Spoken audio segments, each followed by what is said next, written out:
you may have recognized the Nunley House, but not known its designers, I believe that many of you already know and are familiar with Frazier Bodin's work. The firm laid the foundation and set the tone for Atlanta's flagship neighborhood of Tuxedo Park, as well as designed many beautiful homes within a stone's throw of where we're sitting tonight. Although Frazier and Bodin focused primarily on residential architecture, they also designed schools, apartments, churches, theaters, and other buildings throughout Atlanta and the state of Georgia. It's almost impossible not to drive by one of their designs every day. While boxwood and briarcliff illustrate the quality of the firm's early work, Frazier and Bodin's work in Tuxedo Park is their primary legacy to Atlanta. The area's success is due in no small part to the collaborative efforts of Charles Black, Frazier and Bodin, and William Monroe. William Monroe, Monroe's Landscaping and Nursery. This is an early scene in a publication published on Tuxedo Park. The team produced fine residences that continue to set the standard for Atlanta today.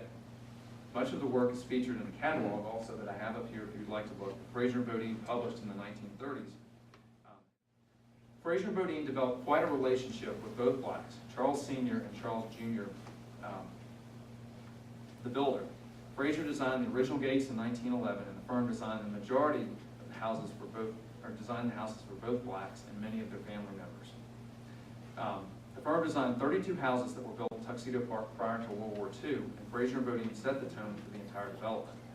Charles Black also used the firm to design the speculative houses that he built and engaged Monroe's Landscaping and Nursery for the landscape design and installation. William Monroe is an important member of that team that developed Tuxedo Park. His landscape design and legacy are worthy of its own talk, but unfortunately not tonight. Monroe contributed greatly to Tuxedo Park's overall beauty, and the Monroe family has continued the landscaping tradition into its third generation in Atlanta. This shows an example of Monroe's work in the Herbert Porter residence on Tuxedo Park that was built by this partnership. The house was designed and built for Herbert Porter, but George Woodruff lived there for nearly 50 years and is more known as his home. This is unfortunately one of the saddest examples of Frazier and Bodin's work, because despite, as you can see, the condition the house was in, it was demolished less than 2 years ago.